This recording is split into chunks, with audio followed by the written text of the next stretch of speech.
You can see all the gears over there and all the belts still hanging there. So they would park their tractors outside that door.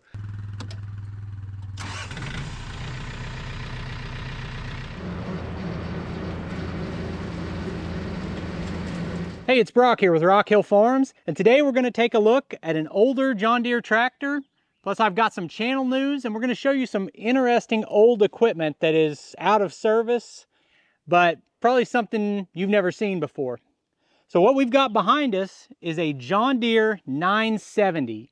These tractors were made in the 1990s.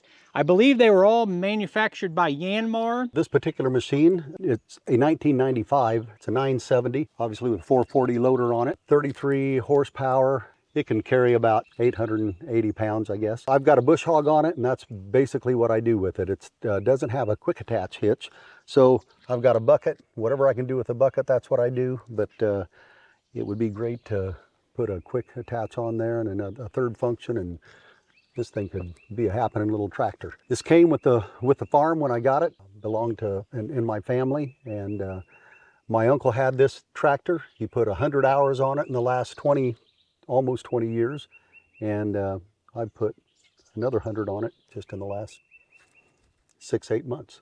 So I drove 9 hours up here to conduct some other business that we'll get to in a minute. And you guys know I show a lot of new, fancy, expensive equipment, but when I see something like this, I actually get more excited than anything else. I love the simplicity of some of these older machines that are still popular and in service. And what I think about a lot is the two machines that you have seen on my channel the last few years. I borrowed $150,000 from John Deere for that skid steer with attachments, that tractor with attachments. And I was in a situation where I was able to make payments on that equipment. But I think a lot of times, what would I do if I was starting again? If maybe I'm working a regular job, but I'd like to have a piece of equipment. And this is an answer to that question. You do not have to spend $150,000 to be able to mow your fields, fix your driveway, till your garden, move some logs around, do firewood, stuff like that. So that's where an appeal like this comes in for me to a machine like this, that you can probably buy this for $10,000, $12,000 in good running shape. Yeah, and this one's in great running shape. I mean, everything's perfect about it, except a little tear on the seat. And we've had to replace all the hoses just because they got old. And I catch them when I push down bushes and things too. So we're going to take it for a drive here in a minute. I'm going to get a little seat time with it. A couple things that stand out immediately, because this is like a comparable tractor 30 years previous to my little John Deere, in terms of what you would have bought. The same customer would have went in for the same reason looking and got this same machine. And you see the tires are dramatically bigger. It's a gear drive tractor. It's going to be able to pull harder than my tractor. I would almost guarantee that. It does not lift as much. The modern user has demanded more for lift capacity on these, and your versatility with your front attachments and your third function and stuff like that. But just getting down to, you need to drag a log, something like that, these are going to pull hard. Another thing is, when I start this, it smells like a diesel engine. That sounds like a silly thing to say because it is a diesel engine. My tractor does not smell like a diesel engine. It's got all that emissions stuff on it, yet it has no exhaust smell. So that was one immediate thing I noticed from running it for a second. Well, there were simpler times for sure. Let's check this out, then we'll get to some of that other news I was telling you. So I already talked about the tires, but these tires are closer to the size of my TYM tractor than they are my John Deere tractor. Big old R1s, made to do tractor kind of stuff. Same on the front, lot bigger tire. The loader is not quick connect. To take this loader off, you would have to fully unbolt it. That is the kind of trade-off that you get with this type of machine. So here we have our 3-point lever. They did have a system for locking that 3-point lever.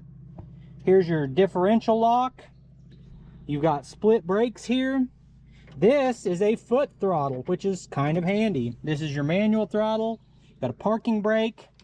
This is your gear selector.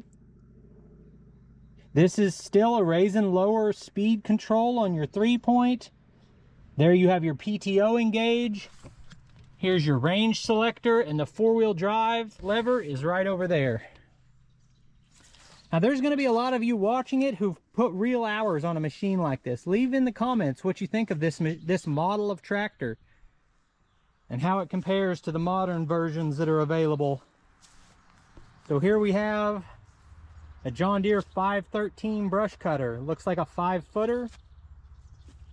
Sized pretty well to this machine. Very simple back here with the turnbuckles, stationary 3-point arms, hingeable PTO guard.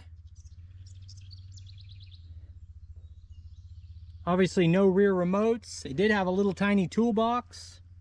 I think I already mentioned that this machine would have been made by Yanmar. I don't take that as a negative at all.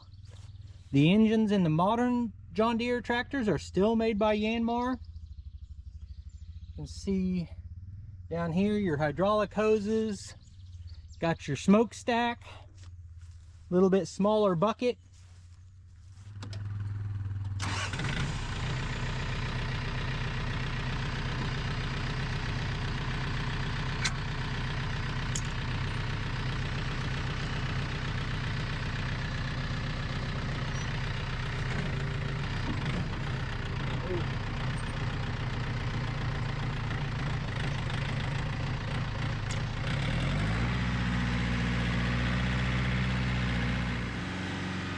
Green Acres is the place to be. Farm living is the life for me.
You've got 100 acres and you maintain all your trails with this little machine and the brush cutter? Yeah, so far. Sounds like a good way to relax. It is a great way to relax. I love it.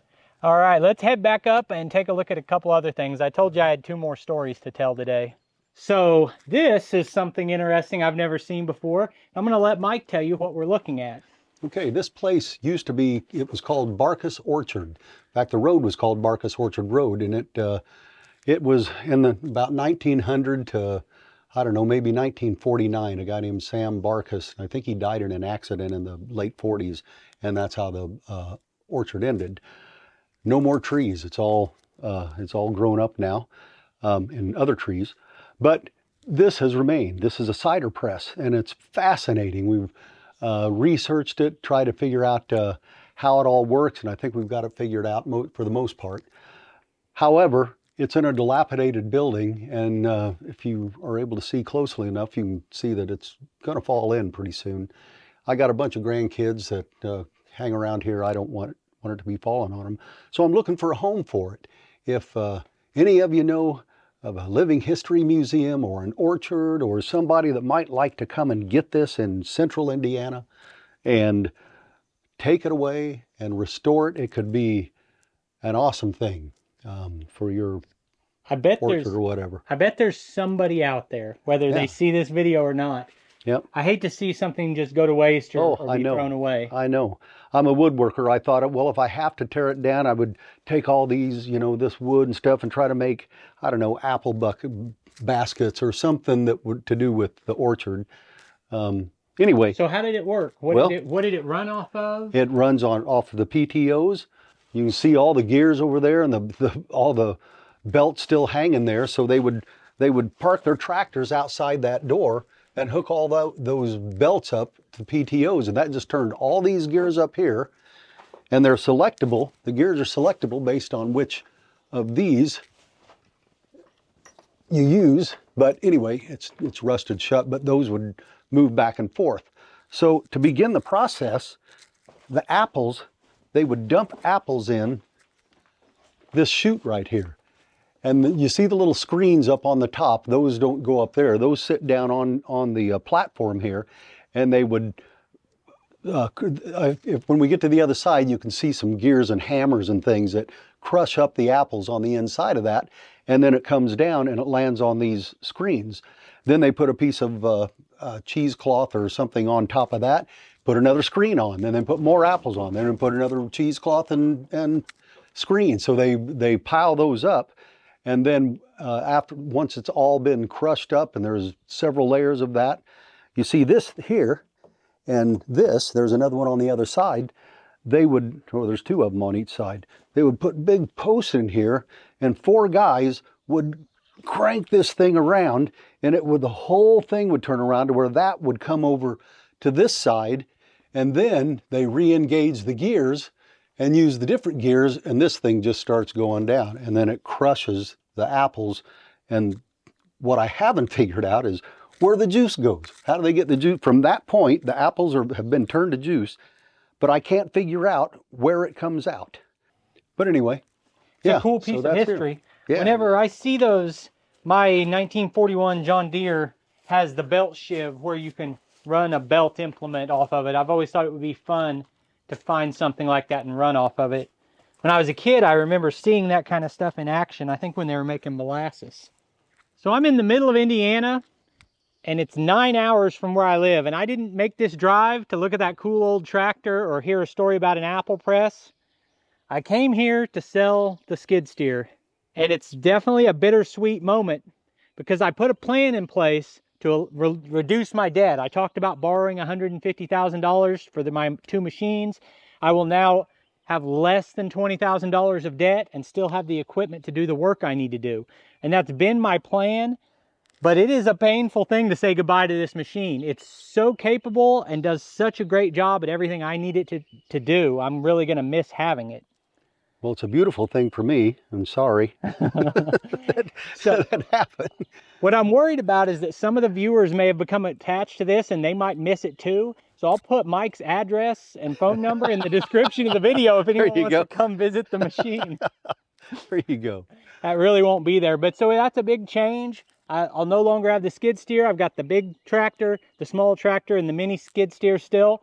And I've got a couple of long-term demos set up on some more equipment, and my next goal is to get back into a tracked machine without the debt that comes along with it. So hopefully that can happen. Hopefully we're doing that very thing, is that with I don't know if you see all the brush and everything back behind here, but there's a program in Indiana to get rid of invasive species, and they will pay you to hire someone to do it, or if you do it yourself, they'll pay you. So there's 100 acres plus here to be clearing, and I'm hoping to use this for that purpose and offset the large part of the cost of the machine, as well as we'll do a selective harvest in the woods here and offset the rest of it. As you were telling me that, I thought, man, I need to plant me some invasives so I can get paid to get rid of them and keep my machine. Yeah, just take some of these with you and just throw them out in, somewhere around Columbus, and you'll have a lot of work.